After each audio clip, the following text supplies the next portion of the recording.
Hello guys, welcome back once again. My name is Abhishek Sahu and this is video number 1 for electricity class 10 physics. तो आज मैं आपको लिख के देने वाला हूं कि इलेक्ट्रिसिटी में अगर आपको कोई प्रॉब्लम हो रही है तो उस प्रॉब्लम का सॉल्यूशन मैं आपको दूंगा। आपकी कंफ्यूजन, आपके डाउट, आपकी परेशानी सब कुछ खत्म हो जाएंगे। भाई जो रेगुलर स्टूडेंट है वो इस बात को समझते हैं, वो इस चीज को सपोर्ट करते हैं, और जो स्टूडेंट न्यू है, पहली बार इस वीडियो को देख रहे हैं, मैं आपसे कहना चाहूंगा कि जरा भी टेंशन मत लेना। एक एक बात आपके दिमाग के अंदर बैठा दूंगा, किसी भी तरह की कोई प्रॉब्लम आपको नहीं होगी। अच्छा, एक और जरूरी बात कहूंगा कि अगर आपको बाई चांस अगर आपको किसी भी तरह की कोई प्रॉब्लम हो जाती है, कोई डाउट हो जाता है, वीडियो को कंप्लीट देखना, कमेंट सेक्शन खाली पड़ा है उसको भर देना, है ना। आपकी प्रॉब्लम का सॉल्यूशन मैं आपको देकर के रहूंगा। अगर आपको कोई प्रॉब्लम होती है ना तो पहले वो मुझे छू करके जाएगी, टेंशन मत लेना, ठीक है ना। चलिए, तो कमेंट सेक्शन पर देना, आप टेंशन मत लो, ठीक है, आपको सॉल्यूशन में दूंगा, ठीक है। अब बात करते हैं इलेक्ट्रिक चार्ज। हमारी कहानी इसे स्टार्ट होती है, एक एक बात आप नोट करेंगे, एक एक बात लिखेंगे, जो जो कहूंगा उसको लिखते चले जाएंगे, फिर देखते हैं कि किस तरह से आपको परेशान करती है ये यूनिट, ठीक है ना। चलिए, तो अगर मैं आपसे बोलूं इलेक्ट्रिक चार्ज क्या होता है, सबसे पहले हेडिंग बनाओ इलेक्ट्रिक चार्ज, सबसे पहले हेडिंग बनाओ इलेक्ट्रिक चार्ज। तो आपने कई बार पार्टीज में गए होंगे, बोला सर बहुत दम से खाते हैं, बोला कई बार पार्टी में गए हैं और हमने बलून को बालों से रब किया और रब करके उसको दीवार पे चिपका दिया, बोला चिपक जाता है। हमने कई बार अपनी पेन को या फिर कोम को, जिससे हम बाल सही करते हैं, हमने कई बार अपने प्लास्टिक की पेन को, कोम को बालों से रब किया और छोटे छोटे पीसेस को उठाने की कोशिश की, छोटे छोटे पेपर के पीसेस को उठाने की कोशिश की, मेटेलिक पीसेस को उठाने की कोशिश की, तो वही उठ जाते हैं, है ना। कैसे उठ जाते हैं, क्या होता है, तो याद रखना कि जब कोई बॉडी फ्रिक्शन के कारण या फिर उन इलेक्ट्रॉन्स के ट्रांसफर के कारण, जब हमने बालों को पेन से रब किया तो बाल के इलेक्ट्रॉन, मतलब हमारे हेयर्स के इलेक्ट्रॉन और प्लास्टिक की पेन के इलेक्ट्रॉन्स आपस में ट्रांसफर हो गए, ठीक है ना। जब हमने अपने हेयर से बलून को रब किया तो इलेक्ट्रॉन्स ट्रांसफर हो गए। कहां के इलेक्ट्रॉन ट्रांसफर हो गए, हेयर के बलून में या फिर बलून के हेयर में। इस चीज को हम समझेंगे, ठीक है ना।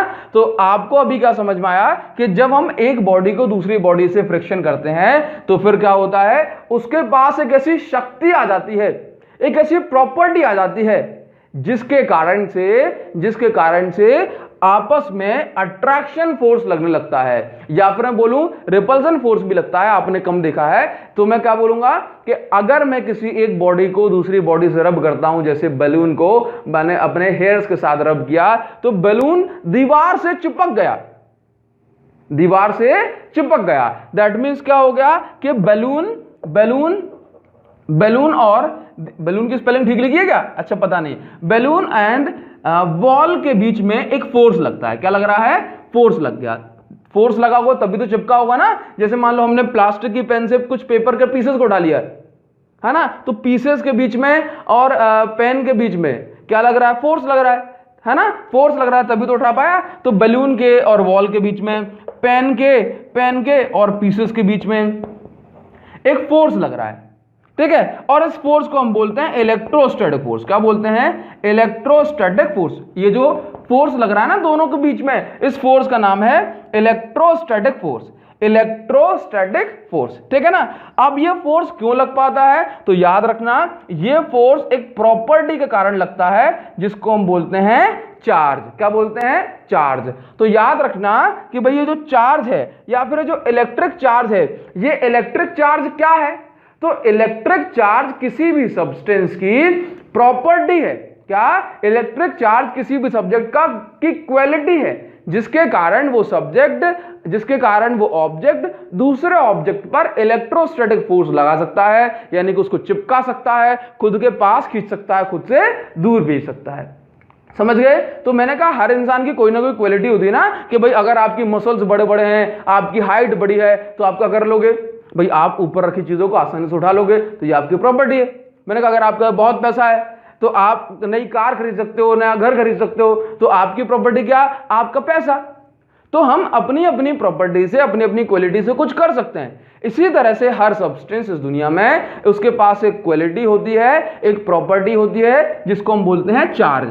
अगर ये चार्ज किसी के पास है तो वो क्या कर सकता है, पैसा किसी के पास है तो वो नई चीजें खरीद सकता है। इसी तरह से अगर चार्ज किसी के पास है तो वो दूसरे ऑब्जेक्ट पे इलेक्ट्रोस्टैटिक फोर्स लगा सकता है, जैसे बैलून का और दीवार के बीच में फोर्स लगा। ठीक है ना। तो अब अगर मैं आपसे कहूंगा कि इलेक्ट्रिक चार्ज क्या है, तो बोलना electric charge is that property of a substance due to which it can exert electrostatic force, due to which it can exert electrostatic force. बात आपको इतनी क्लियर हुई? चलिए भाई, तो अब ये इलेक्ट्रिक चार्ज किसी भी बॉडी के पास कैसे आता है? जैसे भाई पैसा कैसे आता है, पैसे को अर्न करना पड़ता है, पैसे को कमाना पड़ता है, भाई कोई कुछ करता है, कोई कुछ करता है ना। तो इलेक्ट्रिक चार्ज किसी भी बॉडी के पास कैसे आता है? तो याद रखना कि इलेक्ट्रिक चार्ज कब आता है, तो लिखना भाई, लिख लेना। क्या लिखोगे? देखो, जैसे मान लो कि मेरे पास ये एक बॉडी है, ठीक है, ये एक बॉडी है, मतलब जो कि क्या है कि भाई न्यूट्रल है। क्या है? न्यूट्रल है। न्यूट्रल, न्यूट्रल का मतलब है इस पे किसी भी तरह का चार्ज नहीं है। हम जानते हैं चार्ज कितने टाइप के होते हैं, चार्ज दो टाइप के होते हैं, नोट करो, एक पॉजिटिव चार्ज और एक नेगेटिव चार्ज। पॉजिटिव चार्ज होता है प्रोटॉन के पास, नेगेटिव चार्ज होता है इलेक्ट्रॉन के पास, ठीक है। और न्यूट्रॉन के पास कोई भी चार्ज नहीं होता है ना। हम जानते हैं कि एक एटम के अंदर प्रोटॉन है, न्यूट्रॉन है एंड इलेक्ट्रॉन है। तो यदि किसी एटम के पास, यदि किसी बॉडी के पास जितने प्रोटॉन हैं उतने ही इलेक्ट्रॉन होंगे, जैसे कि 100 प्रोटॉन और 100 इलेक्ट्रॉन, तो उस बॉडी पे कितना चार्ज होगा? बोला जीरो चार्ज। कितना चार्ज होगा? जीरो चार्ज, क्योंकि 100 प्रोटॉन का पॉजिटिव चार्ज, 100 इलेक्ट्रॉन का नेगेटिव चार्ज, तो उस बॉडी पर, उस एटम पर कितना चार्ज? बोला जीरो चार्ज। जीरो चार्ज हम क्या बोलते हैं? वो बॉडी कैसी है? न्यूट्रल है।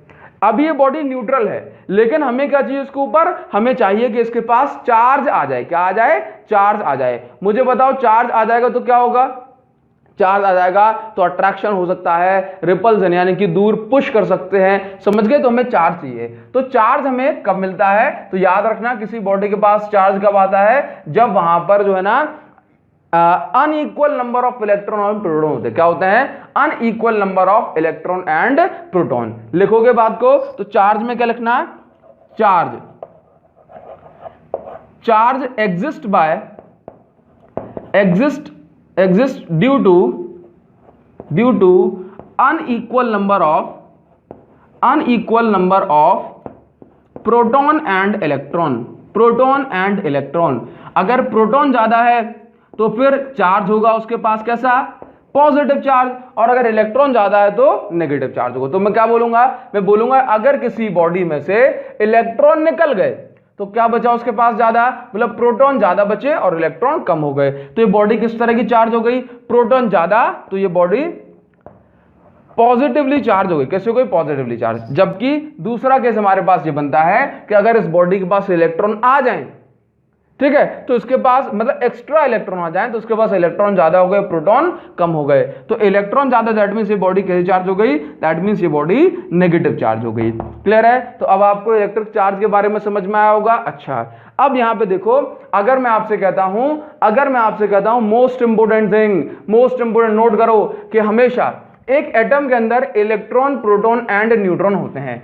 एक एटम के अंदर इलेक्ट्रॉन, प्रोटॉन एंड न्यूट्रॉन होते हैं, लेकिन कभी भी अंडर नॉर्मल कंडीशन प्रोटॉन अपने न्यूक्लियस से बाहर नहीं निकलता, है ना। तो अगर कभी जरूरत पड़ जाए, नोट करो ये बात जो मैं आपसे कह रहा हूं भी, ये बात जो मैं आपसे कह रहा हूं भी याद रख लेना। इतनी ज्यादा जरूरी बात है, छोटी बात है लेकिन इतनी मोस्ट इंपोर्टेंट बात है कि आपको हमेशा याद रखना है कि प्रोटॉन, स्पेलिंग गलत दी, proton never transfers, proton never transfer from one body to another, from one body to another। हमेशा ट्रांसफर कौन होता है? तो हमेशा ट्रांसफर होते हैं इलेक्ट्रॉन। तो क्या बोलोगे? Electrons transfer from one body to another, from one body to another. ठीक है, अब याद रखना, अगर हमने किसी भी तरह का फोर्स लगाया, तो वो कौन होगा जो आगे बढ़ेगा? तो याद रखना, इलेक्ट्रॉन आगे बढ़ते हैं, प्रोटॉन अपनी एटम की न्यूक्लियस में कैद रहते हैं। प्रोटॉन न्यूक्लियस की मतलब न्यूक्लियस के अंदर कैद रहते हैं, पैक रहते हैं, इसलिए ये बाहर नहीं निकलते, जबकि इलेक्ट्रॉन बाहर घूमते रहते हैं, तो जब जरूरत पड़ती है तो इलेक्ट्रॉन बाहर आ जाते हैं। ठीक है ना, तो हमेशा याद रखना कि इलेक्ट्रॉन क्या करते हैं, हमेशा आगे बढ़ते रहते हैं। ठीक है, अच्छा यहां पे देखो एक चीज और नोट करेंगे आप कि प्रोटॉन, या फिर मैं ऐसा बोलूं मैं कि जो हमारे पॉजिटिव चार्ज हैं और नेगेटिव चार्ज हैं, अगर पॉजिटिव चार्ज और नेगेटिव चार्ज कहीं पर होंगे तो इन दोनों के बीच में होगा अट्रैक्शन फोर्स। क्या होगा? Attraction force. ठीक है ना, मतलब आपस में एक दूसरे को खींचेंगे, प्यार करेंगे, खींचेंगे। ठीक है ना, जबकि अगर दो पॉजिटिव चार्ज या फिर दो नेगेटिव चार्ज, एक जैसे चार्जेस अगर कहीं पर होंगे तो आपस में हमेशा ये एक दूसरे को रिपेल करेंगे। क्या करेंगे? रिपेल। दैट मीन्स एक दूसरे को दूर भगाएंगे, है ना, एक दूसरे को दूर भगाएंगे। ठीक है ना, वो चाहते हैं कि भाई यहां पर केवल मैं ही रहूं और कोई ना रहे, तो इस तरह की कंडीशन ये बनाते हैं। ठीक है, तो अगर मैंने बोला कि जैसे मान लो अगर मैंने ऐसा बोल दिया कि एक बैलून दूसरे बैलून से चिपक गया, एक बैलून दूसरे बैलून से चिपक गया, तो यहां पर पॉसिबिलिटी ये है कि एक बैलून पॉजिटिवली चार्ज होगा और दूसरा बैलून नेगेटिवली चार्ज होगा। मतलब इनके पास चार्ज जरूर है। क्या है इनके पास? चार्ज, जिसको हम क्या बोलते हैं? Electric charge. ठीक है ना, चलिए तो अब अगर मैं आपसे कह दूं, ये मोस्ट इंपोर्टेंट चीज मैं आपसे कहने जा रहा हूं कि अगर मैंने आपसे कह दिया कि फ्लो ऑफ चार्जेस, क्या कह दिया मैंने आपसे कह दिया फ्लो ऑफ चार्जेस। क्या बोला? Flow of charges. ठीक है, फ्लो मतलब बहना। फ्लो का मतलब क्या है? बहना। बहना, ये बहना नहीं, बहना आगे बढ़ना। ठीक है, तो फ्लो का मतलब है बहना और चार्ज का मतलब है चार्जेस। तो एक बात बताओ कि अगर कहीं पर चार्जेस फ्लो हो रहे हैं तो कौन फ्लो हो रहा होगा? क्या प्रोटॉन अपने एटम को छोड़ के बाहर आ पाएंगे? बोला नहीं, अभी तो हमने लिखा है प्रोटॉन नेवर ट्रांसफर। ठीक है, प्रोटॉन आगे नहीं बढ़ते, कौन आगे बढ़ता है? बोला इलेक्ट्रॉन। तो जब भी मैं कहता हूं फ्लो ऑफ चार्जेस तो हमेशा याद रखना किसकी बात करता हूं? इलेक्ट्रॉन्स की। किसकी बात करता हूं? इलेक्ट्रॉन्स की। जब भी मैं कहता हूं फ्लो ऑफ चार्जेस तो कौन फ्लो हो रहे होते हैं? इलेक्ट्रॉन। कौन फ्लो हो रहे होते हैं? इलेक्ट्रॉन। अच्छा, तो अगर मैंने कह दिया चलो ठीक है, सबसे पहले आप हेडिंग बनाओ करंट। इलेक्ट्रिक करंट हम किससे कहते हैं? Electric current. तो करंट का मतलब, जब भी हम करंट देखते हैं तब तक हमें क्या याद आता है? अरे वही शॉक लग गया किसी को, बोले झटका लग गया, बोले करंट लग गया सर उसको, है ना। जब भी हम करंट सुनते हैं तो करंट से हमें क्या समझ में आता है? तो करंट से हमें समझ में आता है कि भाई किसी को करंट लग गया, किसी को झटका लग गया, किसी के बाल खड़े हो गए, है ना। तो करंट का एक सही मीनिंग, जो हिंदी मीनिंग होता है, वो होता है धारा। क्या होता है? धारा। धारा समझते हैं? जैसे मान लो, अभी आप धारा पे ध्यान मत देना, जैसे मान लो पानी की धारा, है ना, हवा की धारा, निर्मल धारा, गंगा की धारा, है ना। तो धारा कब कहते हैं? करंट कब कहते हैं? तो याद रखना कि करंट सिर्फ वही नहीं होता जो वायर में फ्लो होता है। करंट का मतलब है किसी भी चीज का जो फ्लो है एक पर्टिकुलर डायरेक्शन में अगर हो रहा है तो हम उसको बोलते हैं करंट। जैसे कि अगर पानी अगर एक डायरेक्शन में बह रहा है तो हम उसको क्या बोलते हैं? Water current. क्या बोलते हैं? हम उसको बोलते हैं वाटर करंट।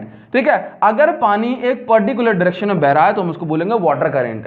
ठीक है ना, अगर एयर एक पर्टिकुलर डायरेक्शन में बह रही है तो हम उसको बोलेंगे एयर करंट। ठीक है ना। इसी तरह से अगर कोई भी चीज है ना, जैसे मान लो कि अगर एक पाइप में एक मोटे से पाइप में बहुत सारा मिल्क यानी कि दूध एक बड़ी सी लाइन में ज्यादा चला जा रहा है एक फिक्स डायरेक्शन में, तो हम उसको क्या बोलेंगे? भाई ये मिल्क करंट है। क्या है? Milk current. बोला सर क्या शानदार करंट है, मिल्क करंट। ठीक है, तो सबसे पहले आपको करंट की डेफिनेशन को सही करना पड़ेगा। करंट का मतलब क्या होता है? करंट का मतलब होता है flow of anything. Flow, note करो, करंट का मतलब क्या है? Flow of anything in a particular direction. क्या बोलोगे? Flow of anything in a particular direction. बात समझ में आ गई? तो अगर मैं कहता हूं वाटर तो क्या flow of water in a particular direction. अगर मैं कहता हूं एयर, तो क्या बोलोगे? एयर का बहना इन ए पर्टिकुलर डायरेक्शन। अगर हवा हमारी एक फिक्स डायरेक्शन में बह रही है तो हम उसको बोलेंगे एयर करंट। अगर हमारा वाटर एक फिक्स डायरेक्शन में बह रहा है तो हम उसको बोलेंगे वाटर करंट। इसी तरह से बहुत सारी चीजें आपके सामने आती हैं, ठीक है। तो अगर हमने कहा फ्लो ऑफ चार्जेस, यहां पे हेडिंग बनाओ इलेक्ट्रिक करंट। क्या बोलोगे? Electric current. अब इलेक्ट्रिक करंट वो करंट है जिसको हम नॉर्मली कहते हैं भाई करंट लग गया, देखो वो करंट है, अरे वो तार में करंट है, बोलते नहीं बोलते, तो वो इलेक्ट्रिक करंट की बात करते हैं, ठीक है ना। तो अगर मैं आपसे कहता हूं इलेक्ट्रिक करंट, क्या कहता हूं? इलेक्ट्रिक करंट, तो क्या बोलोगे? वाटर करंट था तो वाटर का फ्लो। इसी तरह से मैंने कह दिया इलेक्ट्रिक करंट तो बोलना flow of charges. Flow of charges in a particular direction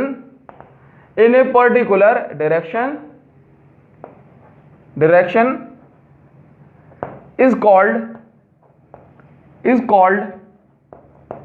electric current, ठीक है ना। नोट हो गया, इज कॉल्ड इलेक्ट्रिक करंट। अब इलेक्ट्रिक करंट के साथ एक दुखद कहानी है भैया। इलेक्ट्रिक करंट के साथ एक दुखद और एक बहुत भयानक सी कहानी है जिसको आपको सुननी पड़ेगी। सुनने में मजेदार है लेकिन परेशान करती है, लेकिन आपको नहीं करेगी, ठीक है ना। देखो तो एक चीज बताएं आपको, नोट करोगे सारी बातें? बोला सर कर तो रहे नोट। तो 1800 अप्रॉक्स बता रहा हूं मैं आपको, अप्रॉक्स अर्ली 1800 में इलेक्ट्रिक करंट की डिस्कवरी हुई। किसकी? इलेक्ट्रिक करंट की, ठीक है ना। जो वोल्टा साइंटिस्ट थे उनसे कहा जाता है कि भाई उन्होंने एक बैटरी बनाई, ठीक है। तो वहां से इलेक्ट्रिक करंट की डिस्कवरी हुई। 1800 अर्ली 1800 में इलेक्ट्रिक करंट की डिस्कवरी हुई, ठीक है। और 1897 ये 100 साल का, करीब 100 साल का गैप हो गया। अब 1897 में डिस्कवरी है इलेक्ट्रॉन की। किसकी? इलेक्ट्रॉन की। अब देखो जरा दिमाग लगाओ कि 1800 में 1800 में जो है इलेक्ट्रिक करंट की डिस्कवरी हुई और 1897 में पता पड़ा कि इलेक्ट्रॉन होते हैं, ठीक। तो इन 100 साल के बीच में मतलब ये इन दोनों, मतलब ये 1800 में इसका पता पड़ा, 1897 में, तो 1800 से लेके 1897 तक बहुत सारी रिसर्च हुई, बहुत सारी डिस्कवरी हुई, बहुत सारी चीजें हुई। इलेक्ट्रिक करंट के ऊपर किताबें लिख दी गई, बहुत सारी बुक लिख दी गई, लेकिन इलेक्ट्रॉन के बारे में कोई भी जानकारी नहीं थी। तो तब जो साइंटिस्ट थे ना, उनको इलेक्ट्रॉन के बारे में कुछ भी नहीं पता था। तो उन्होंने सारी चीजें बोली कि जो करंट है वो पॉजिटिव, वो मतलब किसका फ्लो है? बोला पॉजिटिव चार्ज का फ्लो है। किसका फ्लो है? मतलब तब उनको पता ही नहीं था कि इलेक्ट्रॉन के जैसा कुछ होता है। तो उस समय जो करंट की डायरेक्शन मानी गई वो मानी गई पॉजिटिव टू नेगेटिव। क्या मानी गई? Positive to negative. मतलब तब माना गया कि अगर इलेक्ट्रिक करंट है तो कौन फ्लो हो रहा है? पॉजिटिव। देखो जैसे मान लो, सुनो एक बार फिर आपको कहानी समझाते हैं। ईयर था 1800, इलेक्ट्रिक करंट की डिस्कवरी हुई, ठीक है ना। इसके बाद 1897 में इलेक्ट्रॉन की डिस्कवरी हुई। तो ये जो 100 साल का गैप आ गया ना अप्रॉक्स, इस 100 साल के बीच में कई सारी बुक्स लिख दी गई और ये बुक ये कहती थी कि अगर हमारे पास एक कंडक्टर है तो इस कंडक्टर में जो करंट फ्लो हो रहा है, जो चार्जेस फ्लो हो रहे हैं, वो पॉजिटिव टू नेगेटिव जा रहे हैं। कहां से कहां? बोला पॉजिटिव टू नेगेटिव। लेकिन 1897 में जब इलेक्ट्रॉन की डिस्कवरी हुई तब हमें पता पड़ा कि भाई पॉजिटिव चार्ज तो चलते नहीं है। क्या पता पड़ा? पॉजिटिव चार्ज तो चलते ही नहीं है, ठीक है। चलता कौन है? आगे कौन बढ़ता है? बोला इलेक्ट्रॉन। अरे भैया सारे साइंटिस्टों का दिमाग खराब हो गया। बोला ये क्या कर दिया? ये कर दिया। हमने तो बहुत सारी बुक लिख दी जिसमें हमने कह दिया कि पॉजिटिव चार्ज चलता है, पॉजिटिव टू नेगेटिव करंट का फ्लो होता है। लेकिन अब जाकर के हमें 100 साल बाद पता पड़ रहा है कि पॉजिटिव चार्ज तो चलते ही नहीं है। चलता कौन है? बोला इलेक्ट्रॉन, क्योंकि ये इलेक्ट्रॉन अपने एटम में बाहर होता है तो ये आसानी से एक पॉइंट से दूसरे पॉइंट तक चल पाता है। मतलब फिजिक्स में गलती हो गई, फिजिसिस्ट से गलती हो गई कि भाई चलते हैं, इलेक्ट्रॉन मूव करते हैं, इलेक्ट्रॉन आगे बढ़ते हैं, इलेक्ट्रॉन फ्लो होते हैं इलेक्ट्रॉन, लेकिन 100 साल तक जो बुक बनी उसमें लिख दिया कि बढ़ता कौन है?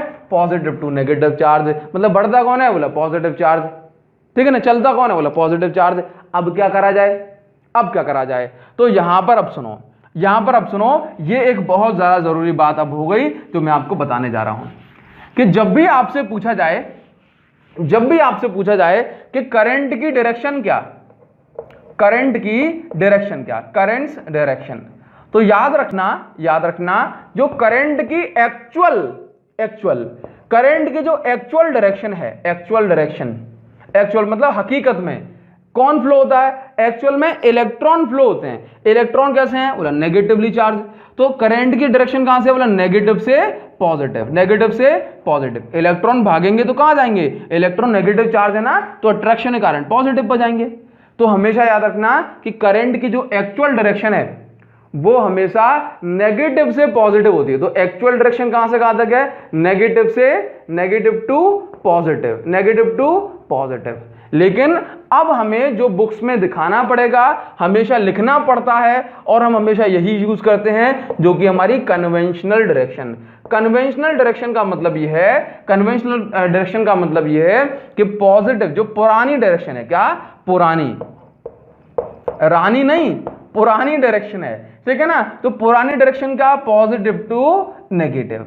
क्लियर है, ये सच्चाई है और ये झूठ है, ठीक है। लेकिन पिछले 100 सालों में ये जो बुक लिखी जा चुकी थी, अब इनका क्या होगा, तो साइंटिस्ट ने कहा कि भाई एक काम करते हैं, कोई दिक्कत नहीं है, हम जो डायरेक्शन है करंट की वो पॉजिटिव टू नेगेटिव ही कंसीडर करेंगे, अदरवाइज 100 सालों में जो बच्चों ने पढ़ा है वो सारे पागल हो जाएंगे, ठीक है ना।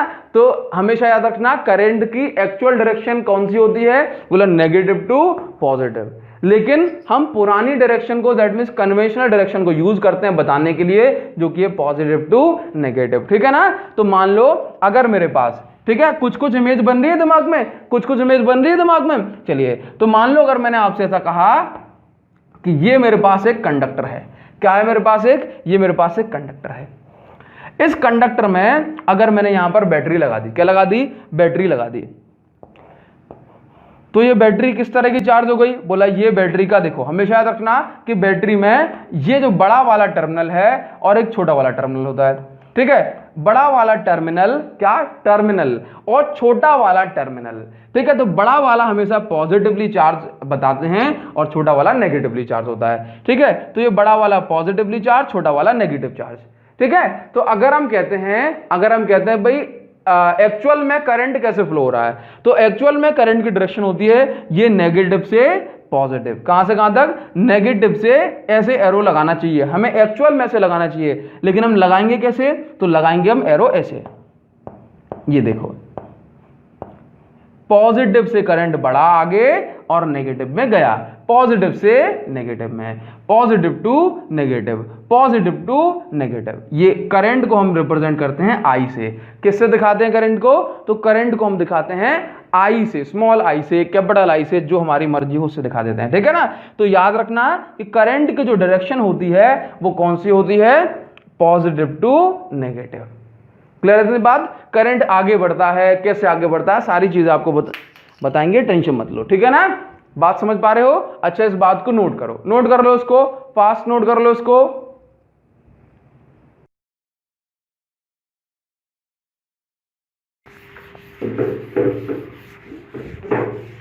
ओके, तो स्टूडेंट्स अब मैं आपको फील दिलाऊंगा इलेक्ट्रिक करंट का, कि इलेक्ट्रिक करंट एक्चुअली में फ्लो कैसे होता है। लेकिन उससे पहले एक चीज जरूर कहूंगा कि भाई जिन स्टूडेंट्स को कुछ भी समझ में आया हो, कुछ भी समझ में ना आया हो, सारे के सारे कमेंट करके जाएं, बिकॉज आपका जो कमेंट है वो बताएगा कि आज की क्लास कैसे रही। दूसरे स्टूडेंट्स के लिए आपको कमेंट एक रिव्यू बन जाएगा, आपके कमेंट को देख करके बाकी सारे स्टूडेंट्स इस वीडियो में आगे बढ़ेंगे। और हाँ, एक और चीज जो रेगुलर स्टूडेंट की जिम्मेदारी बनती है, जो रिस्पॉन्सिबिलिटी बनती है, कि इस वीडियो को बहुत सारे स्टूडेंट तक जहां तक पॉसिबल हो उनको शेयर कीजिए।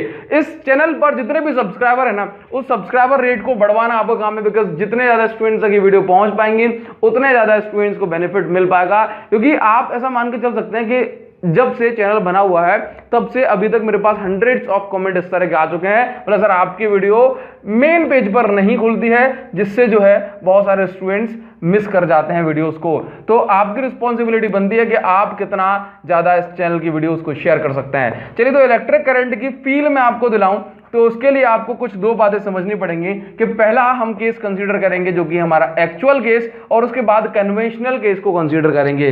लेकिन पहले, सबसे पहले अगर मैं आपसे बोलूं इलेक्ट्रिक करंट जो है कहां फ्लो होता है, तो आप हमेशा बोलेंगे भाई कंडक्टर्स में। कहां पर? कंडक्टर में। तो कंडक्टर कौन होता है? तो कंडक्टर उस टाइप के मटेरियल को हम बोलते हैं, कंडक्टर ऐसे मटेरियल को हम बोलते हैं जिसके अंदर चार्जेस जो है, अगर मैं बात कर रहा हूं इलेक्ट्रिक कंडक्टर है ना, good conductor of electricity, metals, तो मेटल्स के अंदर जो चार्जेस हैं वो आसानी से फ्लो कर सकते हैं, आसानी से फ्लो कर सकते हैं, ठीक है ना। तो क्या बोलोगे? Charges can flow easily.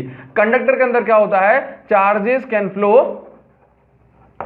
Flow easily, और जब चार्ज फ्लो कर पाएंगे तो हम बोलेंगे इलेक्ट्रिक करंट बन गया। तो कंडक्टर के अंदर इलेक्ट्रिक करंट बन जाता है। चलिए, तो अगर मैं कहूं आपसे बेस्ट कंडक्टर कौन है, बेस्ट कंडक्टर ऑफ इलेक्ट्रिसिटी कौन है, तो आप बोलेंगे भाई silver is the best conductor of electricity. Now silver के बाद काफी सारे कंडक्टर और हैं, जैसे कि आपका कॉपर हो गया, जैसे कि आपका मर्क्यूरी हो गया, आयरन हो गया, लेकिन सिल्वर और कॉपर सबसे अच्छे कंडक्टर माने जाते हैं, जिनमें से जो सबसे अच्छा कंडक्टर वो है हमारा सिल्वर। नाउ कंडक्टर के पास ऐसा क्या होता है कि उनमें करंट फ्लो होने लगता है, तो आप हमेशा बोलेंगे कंडक्टर के पास होते हैं फ्री इलेक्ट्रॉन। क्या होते हैं?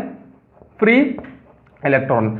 अब अगर मैं आपसे बोलूंगा फ्री इलेक्ट्रॉन क्या होता है, तो याद रखना कि अगर हमारे पास ये एटम है, इसके अंदर जो है न्यूक्लियस है, न्यूक्लियस के अंदर न्यूट्रॉन प्रोटॉन है, और बाहर ऑर्बिट्स में घूम रहे हैं इलेक्ट्रॉन्स, बाहर ऑर्बिट में घूम रहे हैं इलेक्ट्रॉन्स। तो भाई कुछ इलेक्ट्रॉन ऐसे होते हैं जो जरूरत पड़ने पर, जो एनर्जी मिलने पर अपने ऑर्बिट को छोड़ के आगे बढ़ जाते हैं, अपने एटम को छोड़ के आगे बढ़ जाते हैं, फ्री हो जाते हैं। हम उन्हें बोलते हैं कि भाई ये फ्री इलेक्ट्रॉन है। क्या है? ये फ्री इलेक्ट्रॉन है। क्लियर इतनी बात? ये फ्री इलेक्ट्रॉन है, ठीक है। नाउ तो जो मेटल होते हैं ना, जो हमारे मेटल के पास फ्री इलेक्ट्रॉन्स बहुत बहुत ज्यादा होते हैं। तो अगर मैं आपसे बोल दूं कि कॉपर के पास जो फ्री इलेक्ट्रॉन है वो कितने होते हैं, तो याद रखना 10⁻28 फ्री इलेक्ट्रॉन होते हैं। कितने फ्री इलेक्ट्रॉन होते हैं पर मीटर क्यूब। तो अगर मैं बात करूं 1 metre cube, 1 metre length, 1 metre height, 1 metre breath, इतना बड़ा अगर ब्लॉक है तो उसके पास इतने ज्यादा फ्री इलेक्ट्रॉन होते हैं, जो कि बिलियंस में है, अरब में है, खरब में है, ठीक है ना, इतने ज्यादा फ्री इलेक्ट्रॉन्स होते हैं। बात समझ गए? तो अब देखो, अगर मैं आपको फील कराऊंगा एक्चुअली करंट कैसे फ्लो होता है, तो दोनों कंडीशन देखेंगे, जो एक्चुअल में होता है और जो कन्वेंशनल आपको बताना होता है। तो बैटरी का ये पॉजिटिव टर्मिनल और ये बैटरी का नेगेटिव टर्मिनल। नाउ अगर मैं आपसे कहता हूं कि इसके अंदर क्या है, तो इसके अंदर एटम भी है, इलेक्ट्रॉन्स भी है, फ्री इलेक्ट्रॉन भी है, तो मैंने भाई इसके अंदर जो है ना फ्री इलेक्ट्रॉन्स को दिखाया। ये मैं आपको बता रहा हूं एक्चुअल कंडीशन, जो डायग्राम आपको बुक्स में बनाना नहीं है, ठीक है। देखो, ये इलेक्ट्रॉन नेगेटिवली चार्ज होते हैं, फ्री इलेक्ट्रॉन कैसे होते हैं? नेगेटिवली चार्ज, ठीक है। तो ये और ये बैटरी का टर्मिनल बोला पॉजिटिव टर्मिनल। तो यहां से हमने जो है बैटरी को कनेक्ट कराया, तो फ्री इलेक्ट्रॉन क्या होंगे? यहां से इस नेगेटिव चार्ज इलेक्ट्रॉन के पास, पॉजिटिव चार्ज इस बैटरी के ये वाले टर्मिनल के पास, तो नेगेटिव पॉजिटिव में अट्रैक्शन फोर्स हो जाता है। तो मैं कहूंगा कि भाई इलेक्ट्रॉन्स यहां से निकल के आएंगे, इस टर्मिनल के पास जाएंगे, फिर ये बैटरी इसको वापस से यहां भेज देगा। तो ये इलेक्ट्रॉन, ये इलेक्ट्रॉन, ये इलेक्ट्रॉन, ये इलेक्ट्रॉन, मतलब इलेक्ट्रॉन्स का जो फ्लो है इस डायरेक्शन में होने लगे। क्या होगा कि इलेक्ट्रॉन्स का फ्लो इस डायरेक्शन में होगा। तो हम बोलेंगे देखो बैटरी ने चार्ज तो नहीं दिया, लेकिन ये सारे के सारे इलेक्ट्रॉन एक पर्टिकुलर डायरेक्शन में मोशन में आ गए, और हम बोलते हैं कि flow of charges in a particular direction is called electric current. तो इस तरह से बैटरी को कनेक्ट करके इलेक्ट्रिक करंट बनाया जा सकता है इन ए कंडक्टर, ठीक है। लेकिन ये हमारा कन्वेंशनल नहीं है, ये हमारा एक्चुअल केस है। जो डायग्राम हमें बुक में बनाना है वो डायग्राम ये नहीं है, ठीक है ना। अदरवाइज अगर ये वाला बनाओगे तो डायग्राम गलत हो जाएगा, ठीक है ना। देखो, ये मेरे पास एक कंडक्टर है, इसको मैंने कनेक्ट किया पॉजिटिव के साथ और ये कनेक्ट कर दिया नेगेटिव के साथ। तो जो डायग्राम हम बनाएंगे हमेशा करंट की डायरेक्शन क्या बोला? पॉजिटिव से नेगेटिव। तो आई करंट इस बैटरी से बाहर निकला और इस आई करंट इस बैटरी में चला गया। तो करंट की डायरेक्शन हमेशा क्या बोलना? Positive to negative, positive to negative. तो हम ऐसा बोल देते हैं कि पॉजिटिव चार्जेस इस डायरेक्शन में आगे बढ़े, ठीक है ना। कन्वेंशनली कौन आगे बढ़ा? कन्वेंशनली पॉजिटिव चार्जेस इस साइड बढ़े, तो हम बोलेंगे करंट का फॉर्मूला यहां से बना देते हैं। करंट का फॉर्मूला होता है आपका चार्ज अपॉन टाइम। क्या होता है? Charge upon time. इसको बोलता हूं Q अपॉन T, ठीक है। नाउ चार्ज की यूनिट होती है, तो Q का मतलब है चार्ज, T का मतलब है टाइम। तो चार्ज की यूनिट होती है आपकी कूलाम्ब। अपॉन टाइम की यूनिट होती है सेकंड, ठीक है। तो कूलाम पर सेकंड, तो अगर मैं आपसे बोलता हूं कि करंट की यूनिट क्या है तो आप बोले करंट की यूनिट है एम्पियर, तो एम्पियर इज इक्वल टू क्या हो गया, एम्पियर इज इक्वल टू क्या हो गया, बोला coulomb upon second, coulomb upon second.